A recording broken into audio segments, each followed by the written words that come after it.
ক্লাসিং ডগিরে নিয়ে একটা ভিডিও আমি বানাই, নোটিফিকেশন আসছে, সে জায়গায় দেখাইতেছে যে আমার ভিডিওটা নাকি রিমুভ হয়েছে। কি আর কইতাম ভাই। আপনার মন কি পাথরের নাকি? আমার লাগে কি একটু বলে না? আমি কান্না করতেছি, খাক এবং তোর বাচ্চাদের বাচ্চা। লাইভে এসে উল্টোপাল্টা কথা আর মুখ থেকে বের হয় নেটফ্লিক্স লেভেলের গালি। এগুলো শুনে পাবলিকের আসলেই গলে। তবে সমস্যা হইতেছে ওইটা মন না, ওইটা অন্য কিছু। স্ক্রিপ্টেড কন্টেন্ট এর মধ্যে একটা পোলার আয়না ধরে বলতেছে, তোমার মন কি পাথর, আমার জন্য একটুও গলে না? না রে বোকাচোদা, গলে না। হ্যাঁ, তোর মতো মায়ের জন্য গলে ঠিকই, কিন্তু ওইটা মন না, ওইটা হইতেছে যে নুনু রে বইন, নুনু। আর বিশ্বাস কর বইন, ভিডিওতে তোর কথাবার্তা, তোর গালাগালি শুনে মানুষের তোর জন্য নুনু ছাড়া মন গলে, এটা আমি কোনোভাবে ভাবতেই পারতেছি না। আমি কান্না করতেছি, খাক এবং তোর বাচ্চাদের বাচ্চা। গালাগালিগুলা দেখতেছি ভাই পুরাই সলিড। দেখে মনে হইতেছে আলার মাদারচোদ গালাগালির ফুল কোর্স করছে। একের পর এক গালি দিতেছে, আর খানকির পোলা এগুলা রেকর্ড করে ভিডিও বানিয়ে আপলোড দিতেছে। ভাই সিরিয়াসলি, একটা মেয়ে ওর ইচ্ছা মতো গালাগালি করতেছে, আর এই বোকাচোদা ওইটা আপলোড দিয়ে ভাবতেছে আমি কন্টেন্ট বানাইতেছি। আমার ধন বানাইতেছো মিয়া তুমি। একটা মেয়ে পোলারে গালাগালি করতেছে, আর ওই বোকাচোদা ওইটা আপলোড দিয়ে ভিউজ খাইতেছে। যদিও ভাবতেছে ভিউজ খাইতেছে, কিন্তু আসলে ব্যাপারটা এমন না। বোকাচোদা ওকে গালাগালি দেওয়ার ভিডিও আপলোড দিয়ে নিজের মান সম্মান নিজেই খাইতেছে। ভাই বিশ্বাস করো, এই মাদারচোদদের ভিডিও বানানোর আমার কোনো ইচ্ছাই ছিল না। যদি তোমরা অনেক বেশি কমেন্টস করতেছিলা যে এই ক্লাসিং খানকির পোলাকে নিয়ে একটা ভিডিও আপলোড করতে, আমি করি না। আর আমার ইচ্ছা থাকলে আমি আগেই করতাম। কিন্তু এই মাদারচোদ দুইটা একটা আকাম করছে। সেটা হইতেছে যে এরা এদের ভিডিওতে স্ক্রিপ্টেড কন্টেন্ট, উল্টাপাল্টা কথাবার্তা, গালাগালি করা, এক কথা এরা পুরো বাড়াবাড়ি করে ফেলতেছিল। আর তোমরা তো জানোই ভাই, এগুলা দেখলে আমার ছোট ভাই ব্ল্যাক সাকিবের মাথা একেবারেই ঠিক থাকে না। ও গত বর্ষ এইগুলা নিয়ে একটা ভিডিও আপলোড করে, কিন্তু ভিডিওতে কোনো প্রকার কোনো গালাগালি করে নাই। জাস্ট ওই ভিডিওতে এটা বোঝায় যে তোর মতো একটা পাবলিক, এরা তো সাবস্ক্রাইবার হওয়ার পরও এমন উল্টাপাল্টা কাজ করা ঠিক না। ওই ভিডিওতে জাস্ট এমনটাই বোঝায়। কিন্তু এই মাদারচোদগুলা কি করে, সাকিবের ওই ভিডিওটাতে রিপোর্ট দিয়ে ভিডিওটাতে গাইডলাইন দিয়ে দেয়। মানে ভাই এটা কোনো কথা? আমি আপনার ভাই কি হয়েছে, ক্লাসিং পাপা ওই ক্লাসিং ডগিরে নিয়ে একটা ভিডিও আমি বানাই, 2-3 ঘন্টা সর্বোচ্চ ছিল। তো হুট করে আমি আবার বাইরে গেছিলাম, বাসায় এসে দেখি কি একটা নোটিফিকেশন আসছে, সে জায়গায় দেখাইতেছে যে আমার ভিডিওটা নাকি রিমুভ হয়েছে। তো রিমুভ হওয়ার রিজনটা জাস্ট আমি ভাই দেখে তো হাসি পাইছে, আমি দেখাইতেছি আপনারে। মানে এগুলো তো দুধ ভাত দেখে ভাই হাসি পাইতেছে। কি পোলা মানে কি ভাই, এই স্ট্রাইক খেলা ভাই ভিডিও রিমুভ করে। আচ্ছা যাই হোক, এই জায়গায় দেখতেছেন ভাই 4 মিনিট 25 সেকেন্ডে দেখাইতেছে হ্যারাসমেন্ট অ্যান্ড সাইবার বুলিং, মানে বুলি করছে, এটার জন্য ইউটিউব এই ভিডিওটা রিমুভ করে দিছে। ঠিক আছে, তো এই জায়গায় সাইবার বুলিং করার কারণে কেউ একজন ইউটিউবে রিপোর্ট করছে, অ্যান্ড ইউটিউব সেই বুলিং এর কারণে বুঝাইতেছে যে আপনার ভিডিওটা আমি রিমুভ করে দিলাম। আচ্ছা আমি কি কইছি? না তো ওরে গালাগালি করছি ওই লেভেলের, না তো আমি ওরে কিছু বলছি। এই জায়গায় কি বলছি, আমার কোন কথাটা ও নিতে পারে নাই, আমি জাস্ট দেখাইতেছি। এই জায়গায় শুনেন, ওদেরকে একটু বুঝাই দিতে হইব, ওদেরও বাপের বাপ মিশন স্টার্ট সর্বপ্রথম। এই যে এই জায়গায় বলছি কি, বা আমি কি বলছি, যে ওদেরও বাপের বাপ আছে, মিশন স্টার্ট সর্বপ্রথম ক্লাসিং পাপা। এনে কি হ্যারাসমেন্ট বলি করছি ভাই, আমি সাইবার বুলিং কি করছি ভাই, আমার একটু কম তো ভাই। জাল্লার রিপোর্ট দিবি ভাই, একটা পুরুষ মানুষের একটা রিপোর্ট দে। হ্যাঁ কি একটা দিছে ভাই, মাইগ্যা মানুষের মতো রিপোর্ট, কি আর কইতাম ভাই। এই লোক আইনি সাকিব জাস্ট একটা নর্মাল ভিডিও আপলোড করছিল, কিন্তু ভিডিওটাতে গাইডলাইন।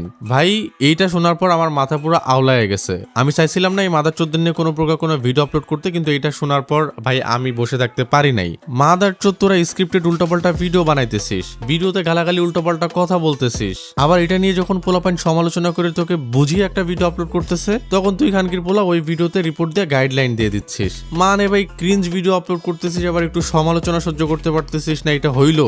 দেখ ভাই, তোর মতো মাদারচোদের কাছে যদি মনে হয় যে সাকিবের চ্যানেলে একটা গাইডলাইন দিলে, বা যে কোনো রোস্টারের চ্যানেলে তোদেরকে নিয়ে ভিডিও বানানোর পর সেই ভিডিওতে গাইডলাইন দিলে তোদের এই ক্রিঞ্জ কন্টেন্ট নিয়ে রোস্ট করে আর কোনো চ্যানেল থেকে কোনো ভিডিও আপলোড করা হবে না, তাহলে তোরা ভুল ভাবতেছিস। এটা তো মাত্র শুরু। তোদের মতো মাদারচোদদের কিভাবে চুদতে হয় এটা আমাদের খুব ভালো মতোই জানা আছে। কজ এর আগে তোদের মতো এমন অনেক পাপি চুদে আসছি, আর সেইখানে তো তোরা বাচ্চা রে বোকাচোদা।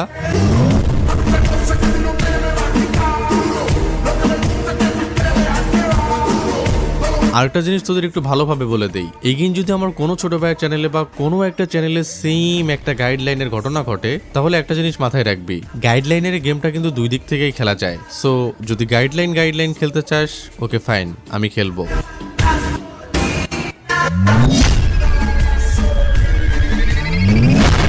Welcome guys. তো কি খবর তোমাদের? আশা করি সবাই অনেক অনেক ভালো আছো, আর আল্লাহর রহমতে আমি অনেক ভালো আছি। তো গাইস, চলে আসলাম তোমাদের জন্য নতুন আরো একটা নাচার ভিডিও নিয়ে। আর আজকের ভিডিওতে কাকে নাড়াচাড়া দেওয়া হবে তোমরা তখন বুঝে ফেলছো, কজ এই ইন্ট্রোটা দেওয়ার কথা ছিল অনেক আগে, কিন্তু আমি ভুল করে পরে দিয়ে ফেলছি, যার কারণে তোমরা আগে থেকে বুঝে ফেলছো। যাই হোক ভাই, এটা কোনো ব্যাপার না। চলো তোমাদেরকে একটা গল্প বলি। আজ থেকে কোটি কোটি বছর আগে, মানে এই কয়েক বছর আগের কথা, যখন হঠাৎ করে কিছু গেমিং কন্টেন্ট ক্রিয়েটারের আবির্ভাব ঘটে, যারা নিজেদের ভিডিওতে নিজেদের কন্টেন্টে নিজেদের থেকে মেয়েদের বেশি প্রাধান্য দিত। এক কথায় বলতে পারো, যারা গেমিং চ্যানেল খুললেও গেম প্লে কম, মেয়ে নিয়ে বেশি পুন্দাপুন্দি করত। গেমিং চ্যানেল কিন্তু মেয়ে নিয়ে পুন্দাপুন্দি করে ভিডিও আপলোড করত, কারণ পাবলিক তখন এগুলা খাইতো বেশি। কেউ আই লাভ ইউ না বললে রিভাইভ দিব না এমন টাইপের ভিডিও করতো, আবার কেউ রিভাইভ দিলে চুষে দিব এমন টাইপের ভিডিও করতো, আবার কেউ অশ্লীল সাউন্ড করে ভিডিও করতো। কারণ ছিল একটাই, হঠাৎ করে এই টাইপের ভিডিওর অনেক হাইপ উঠছিল, এইসব ভিডিওগুলো তো অনেক বেশি ভিউজ আসতো। কিছু বোকাসুদা অডিয়েন্স ছিল যারা এই ভিডিওগুলো দেখতো তখন, আর কিছু বোকাসুদা কন্টেন্ট ক্রিয়েটর ছিল যারা এইসব ভিডিওগুলো বানাইতো এন্ড আপলোড করতো। কজ তখন এরা দেখতো যে ভাই এমন টাইপের ভিডিওতে অনেক বেশি ভিউজ আসতেছে, যত ভিউজ আসতো এরা তত বকচুদি করে এইসব ভিডিওগুলো আপলোড করতো। কিন্তু সময়ের বিবর্তনে তারা এক এক করে আস্তে আস্তে হারিয়ে যায়, কারণ অডিয়েন্স এই একই বালের কন্টেন্ট দেখতে দেখতে বিরক্ত হয়ে যায়, আর এটার কারণে তাদের ভিডিওতে পরবর্তীতে ভিউজ কমে যায় আর তারা আস্তে আস্তে হারিয়ে যায়। এইভাবে কেটে যায় অনেক বছর, আর চলে আসে 2026 সাল। সবাই যখন ওইসব বালসাল মার্কা কন্টেন্টের কথা ভুলেই গেছিল, তখন আবার হঠাৎ করে দুই বোকাচোদার আবির্ভাব ঘটে। একজন হইতেছে ক্লাসিং ডগি, আরেকজন হইতেছে কথা না বলতে পারা কথা বাহাদুর। আর তারপর থেকে শুরু হয়ে যায় এই দুই মাদারচোদের কোলাবরেশনের সেই শত শত বছর আগের মাদারচোদ মার্কা কন্টেন্ট।